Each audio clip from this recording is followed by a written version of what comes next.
मसीह यीशु में आप सबकी सलामती हो। मैं खुदावंद का खादम पादरी नईम रोबन आपके साथ जय मसीह टीवी पर।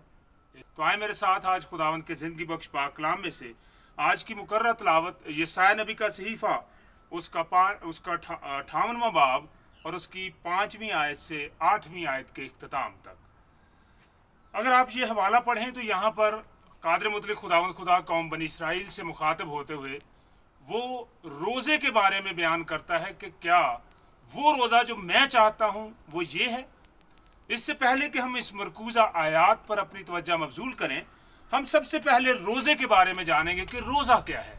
रोज़ा जिसके इब्रानी ज़ुबान में माने हैं ढांपना, इब्रानी का जो लफ्ज़ उसके लिए इस्तेमाल हुआ है उसका मतलब है ढांपना, और जो यूनानी ज़ुबान में लफ्ज़ इस्तेमाल हुआ है उसके मायने है परहेज़ करना।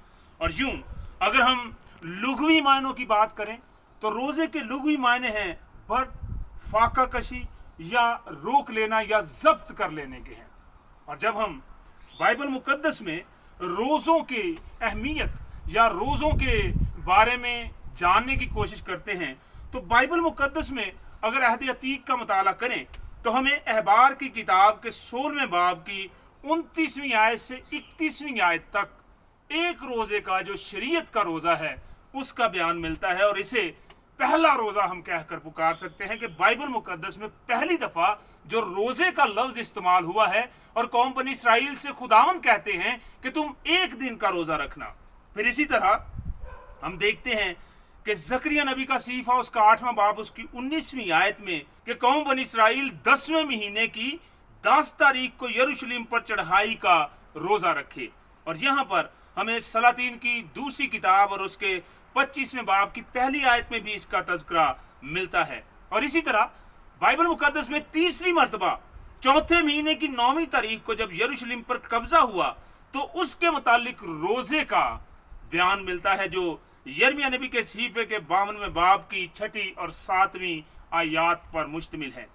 और इसी तरह चौथा रोज़ा जिसके बारे में हमें 5वें महीने की 10वीं तारीख को हैकल की बर्बादी का रोज़ा।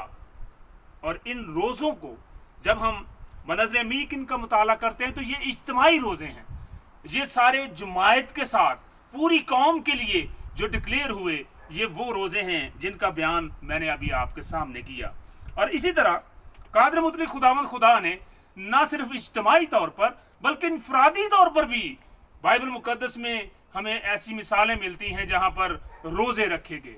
और जब हम मसीहत में 40 रोज़ों का देखते हैं तो यहाँ के 40 का अदद अगर हम इल्मुल अदद के एतबार से देखें तो 40 का अदद तातीब का अदद है, ये तादीब करता है, ये नसीहत का अदद है, सज़ा का अदद है। और अगर हम इसके बारे में जानें तो हमें बाइबल मुकद्दस में बहुत सी मिसालें मिलती हैं जो 40-40 दिन और रात पर मौजूद हैं।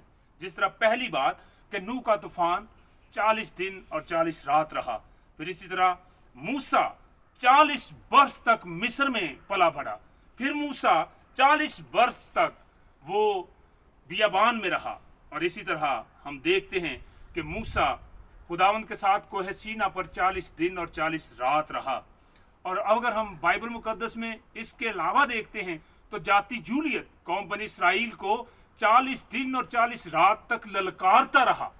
और हम बाइबल मुकद्दस में एलिया नबी का देखते हैं कि एलिया नबी 40 दिन और 40 रात तक खुदावंद के पहाड़ पर चढ़ने तक, खूरब के पहाड़ पर जब वो चढ़ा तो उसे पहली सलातीन उसके 19वें बाब की 8वीं आयत में मिलता है कि 40 दिन और 40 रात का सफ़र उसने किया। इसी तरह जब हम नैनवा के लोगों पर गौर करते हैं तो नैनवा के लोग के लिए जो यूना मुनादी लेकर गया कि 40 रोज़ के बाद नैनवा बर्बाद हो जाएगा। और इसी तरह जब हम दो हुकूमतों यानी कौम बनी इसराइल के 12 कबीलों को जो 2 हिस्सों में तकसीम हुए वहाँ पर हम देखते हैं कि काजियों के दौर में 40-40 वर्ष तक वहाँ पर अमन रहा। और इसी तरह खुदावंद यीशु मसीह भी 40 रोज़ तक इब्लीस के हाथों आजमाया गया। और ना सिर्फ ये बल्कि मुर्दों में से जिंदा होने के बाद खुदावंद यीशु मसीह 40 दिन तक मुख्तलिफ 12 मकामात पर लोगों को नजर आता रहा।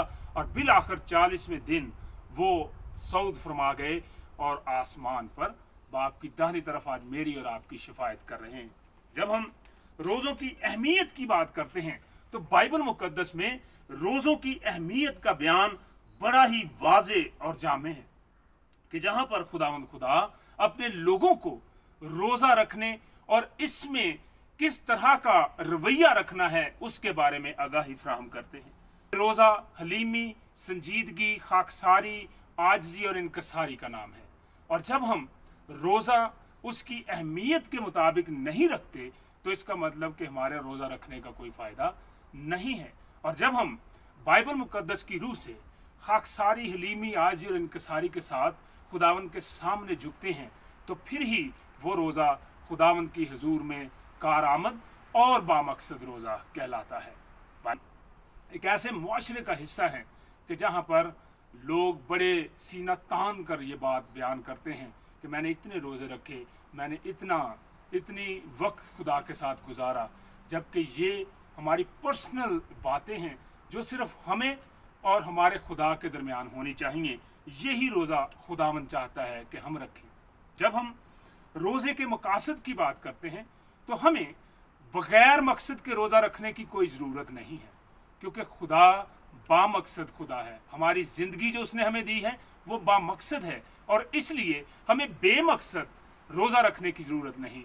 हमारे रोज़ा रखने के अंदर हमारे नेक मकासद होना बहुत ज़रूरी है और खुदा की हजूरी में रह कर खाकसारी, हलीमी, आजिर, इनकसारी से रोज़ा रखते हैं तो वो ही रोज़ा खुदावंद का मकबूल नज़र रोज़ा ठहरता है। रोज़ा महज रोटी ना खाना या कोई चीज़ खाने पीने का नाम नहीं है।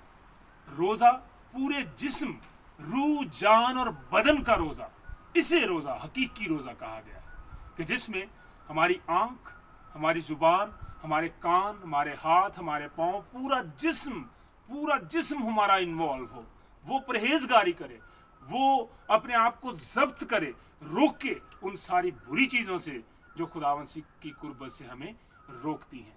मेरी खुदावंद से ये उम्मीद है और मेरा ईमान है कि जब हम खुदावंद के शायान शान चलने के लिए अपने आप को पेश करते हैं तो उसके लिए खुदा हमारी रहनुमाई करता है। खुदा हमें तौफीक देता है कि जब हम रोज़े रख कर खुदावंद के नाम को इज़्ज़त और जलाल देते हैं। खुदावंद आज के कलाम के वसीला से मुझे और आप सबों को बड़ी बरकत दे। आमीन।